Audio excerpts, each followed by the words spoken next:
matters, because it's a topic that is critical to the success of the global economic development. I wrote this article on Rupert Murdoch and on the Bancroft family that owned the Wall Street Journal for over 100 years. And they lost it. They lost control of their company because they didn't do a lot of the things we're going to share and talk about tonight. So I'm excited and glad to be here. I'm part of the NCEAD team. NCEAD is the world's only global business school. We have a full campus in the East in Singapore, and we have a full campus in Europe. And we have students from 83 countries. And our whole mission is to work with families around the world. Now that's my mission. The rest of the school wants to work with executives and MBAs, but I'm slowly trying to convince them that family business is really the global economic model for the 21st century. And in the Middle East and in Asia, I don't have to talk at all about that. But even in the United States, Mr. Canoe talked about the number of businesses in Bahrain that are family controlled versus publicly traded. How many family-controlled businesses do you think there are in the United States? Because we think of the U.S. and we think of these huge stock markets. We think of the fact that the U.S. is a very publicly traded country. Well, there's about 15 million companies in the United States, corporations registered. How many of them do you think are traded on the stock exchange? Want to guess? 50%? So that'd be about 7.5 million. 10,000. 10,000.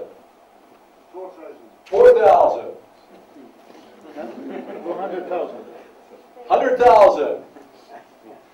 70,000. We'll take Sentinel. Sounds like I've got an auction going here. And we will sell this for 70,000. Less than 15,000. That means there are 14,985,000 companies that are controlled by individuals and families. So who says that family business isn't the predominant form of economic organization? Because even in the U.S., on the Fortune 500, about 40%, the Walmarts, the Fords, are controlled by families. It is an important topic. So tonight I want to share some ideas about family business around the world, specifically some ideas about what's happening here in the Middle East, and then we'll have some questions and answers and share some thoughts.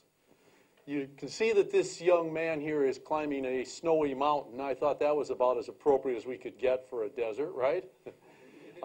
That's a little connection because I originally came from Minnesota in the United States, which is up on the Canadian border, and the snow is right now about this deep. Hence, you can see why I now live in Singapore, right? A big difference. When my two children went back to university from Singapore, one of them had to go to 14 inches of snow that had just fallen in Massachusetts. The other one had to go to only 11 inches of snow, but the temperature was minus 10 degrees Celsius.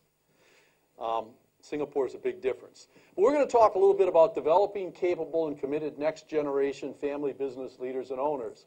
And someone came in and they said, well, where's the next generation here? Well, the next generation is all of you, okay? Because the next generation goes for a long time. We used to think of next generation as 20-year-olds and 30-year-olds, all the people coming to get their MBAs and studying at NCEAD. But we're working on a research study in a new book right now, and we found that really the next generation can start at about age 10 and go up to the age 80. Now, we picked 80 as an arbitrary cutoff because we thought once you reach 80, you shouldn't have to do too much more about education or business or anything else. But really what we have found is that families make transitions at many different stages. So the next generation is not just young people. It's middle-aged people, and in some families it's very senior people. I know a family business where the dad decided to pass the business on when he was 89. And his last thing he did was he passed the business to his three children, 69, 64, and 63. All of them announced to Dad, what are we going to do, Dad? We're retired from other careers. We couldn't wait for you. So this whole thing of next generation is a big topic. We want to talk about how the next generation can be involved. But before we do, I want to share just a few thoughts about where I come from.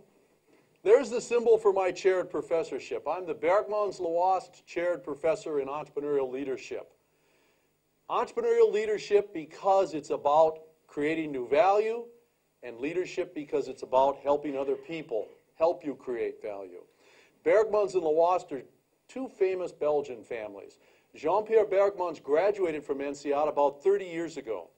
And he went back to this little family business doing 20 million euros. And he said to his father and his uncle, I think we should try to do some of the things I learned at INSEAD. And what do you think his father and uncle said? Go back and drive a truck for a while. We've been taking care of the business for the last 30 years. We've got it all the way up to 20 million euros. So Jean-Pierre was very smart. He went to his mother because he knows in every family business there are two CEOs. The chief executive officer, his father, and the chief emotional officer, his mother. Okay? And he said, Mom, you helped Dad and you helped your brother become the co-CEOs of the company. You helped your father retire. Can you help me again? And she did. She came in and she intervened and she convinced her husband and brother to maybe let this young man and his cousin and his younger brother take over the company. This year it'll do 3 billion euros. 3 billion. Because the next generation, and one of the powers we have in family businesses, if we do it right, is it's a chance to regenerate entrepreneurship, to look at new markets, and to take a business that a lot of people said, well, this is a mature business. You know what their business is? They manufacture lime. Lime's the oldest chemical known to humans. It was in the pyramids. It's been used for steel and glass making. It's a very mature old business. But these people said, wait a minute, if we put technology together right, if we help our customers in the right way, lime's a powerful product. It's not an old business. And these two young partners in the family took the business, made acquisitions, and grew it into a world leader. They now have 80% of Europe, 50% of the American market, 40% of the South American market, 10% of the Middle Eastern market, and 10% of the market in China. The Middle East and China are the two places they're going to grow. But their goal is to be the dominant manufacturer of lime in the world. And that was about entrepreneurship and next generation people that were prepared. Now, Jean-Pierre and his brother both went to INSEAD, so we know they were well prepared, right? If they'd gone to Harvard, I'm not sure they'd be where they are, okay? They'd be somewhere, but probably they'd be in jail is where they'd probably be. Harvard's been having a little trouble with their CEOs lately. Now, I joke about it. INSEAD was started by Harvard in a very loose way. The first venture capitalist, General Darroux, who was of French heritage, was a professor at Harvard, and he was the first man to put money into another man's company. He created the idea of venture capital.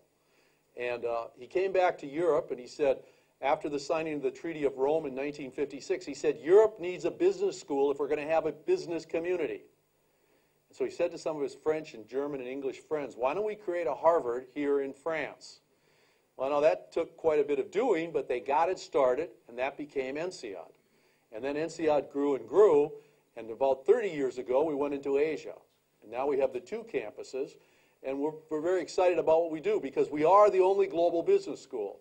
In fact, the president of Harvard, the dean of the business school at Harvard was at INSEAD, and one of our students said, why don't you guys work harder on more international thinking and global thinking? And he said, we teach American management. He said, American management's our brand. He said, we're not going to do a Coca-Cola and change the best product. And we all applauded because we don't want him to change the product. We want to be global. We want him to think about America. Because it is an important way of thinking about the world. But the world in the 21st century is going to be about thinking in a bigger way. Now, what's happening in the Gulf region? There's a lot of things that are happening. I'm not going to lecture you or tell you anything about the influences because you know the influences. But some of the things that are happening is the Middle East has always had a family-first model. The Western companies tend to have a business-first model. They tend to put the business ahead of the family. So that is an important difference. Another one is blending of management practices because the Middle East has picked up ideas from all over the world, plus their traditional values. Another one is a new generation is taking control. And this is happening in Asia dramatically, in India, in China, in Indonesia. All of the big countries that are going to be the emerging growth countries of the 21st century, their economies exploded in the last 20 or 30 years, as the Middle East has. So huge growth for a new generation of owners and leaders. Another thing that's important is Middle Eastern values around ownership and finance and people. A lot of Western ideas around joint ventures and strategy and marketing, but a lot of local ideas around how we do things with our ownership, how we handle our finance, and how we handle our people. And that's a powerful blend. The last one is that families in the Middle East are driven by reputation and wealth creation. And this is a very important difference that all family businesses have. We talk about family businesses having 4 kinds of capital creation. If I'm a CEO of a stock exchange company in the New York Stock Exchange or almost any other stock exchange, I have one goal, which is profits, stock price, earnings per share. I want a high stock price. That's a good goal. We teach that at NCIAD. We want you to do that. But also, family businesses have a reputation of what we stand for as a family, a legacy. They also have a goal of human capital, and that is developing the next generation and the family to be capable adults and successful. They also have an important piece of emotional capital, and that is working as a family together on something that's very important. And so these goals are a very big difference, and it makes us as family businesses much stronger. Now, S&P 500, 500 largest industrial companies in the United States. About a third of them are controlled by families. I mentioned people like Ford or people like the Walton family. And 2/3 are widely traded, owned by big hedge funds or institutional investors or lots of small shareholders. Which group do you think performs better, the 1/3 owned by families or the 2/3 owned by a lot of different people in terms of financially? Intuitively, you'd say the 2. Wait a minute, there's no nepotism, there's no conflict, there's no overlap of family and business. But when 2 major researchers in the United States wrote an article for the Journal of Finance and looked at performance for 10 years of these 500 firms, they found the family firms outperformed on return on equity and stock price. And it's partially because family businesses think in terms of generations, because family businesses think about other things than just financial returns, because families have networks. It's a lot of differences. What I want to talk tonight about is how do we make sure our next generation can leverage those advantages and differences, because the next generation has some challenges that the senior generation doesn't have. Let me show you a few slides that explain some of those differences. Here's one big difference. And that is balancing the requirements of the family and the requirements of a business. Now, we all know what businesses need. They need capital, they need good people. Mr. Canu alluded to it about this idea of the next generation. How do we pick the next generation of leaders? That is a huge issue. Down here on the bottom of the triangle is kind of the tipping point between the opportunities and requirements of the business and the needs of the family. Every family business in the world, in every country, has 5 C's. And if you have a new C, give it to me, because we're working on a new version of the book in 2008, and we'll put your C on there. But in the last 5 years, John and I have given this lecture and talked about it. We still come up with only 5 C's. We changed it slightly because if you look in the book, we used to call conflict a C, but it's really not. And conflict isn't bad. Conflict is just a struggle between ideas.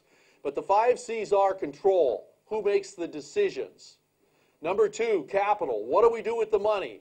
Dividends, salaries, reinvestment. Number 3, careers. The issue Mr. Canu was alluding to. Who's going to be the next CEO of our business? Who's going to be on the board of directors? How is that going to be decided? Number 4 is connection. What's the relationship between our family as it grows and our business? And number 5 is culture. And by culture, we mean values. Now, if you want a great management theory, you have to use the same letter, okay? That's why you have the 5 C's. That's just something in management thinking. I don't know why it is. I guess McKinsey had the 7 S's, and since then we've all been trying to be as good as McKinsey. But the 5 C's sum up the issues that every generation is going to face. And they become more difficult with each generation, because the entrepreneur doesn't have to worry about any of this. When the entrepreneur gets up in the morning and shaves, he's looking in the mirror at the chairman, the owner, the founder, and the head of the family. And every generation on down, those roles get split up. Ownership and management get split up. Senior leadership gets split up. Some family members don't work in the business. And so then these issues down on the bottom start to become critical, because it's not one person saying, I believe here's what should happen. It's a family. And how does the family make the decisions? Part of it is communication. We'll talk a little more about that. Now here's what happens to family businesses as they transmit or grow. We start out with an owner-manager, one person, the entrepreneur. Then we go to the sibling partnership. That person's 5 or 6 or 4 children. Or if you're in China, one of the issues we're finding right now is China had a one-child policy. So there is only one successor. So if that successor is not really a good, strong candidate, you've got a huge problem. Or if they choose not to take over the family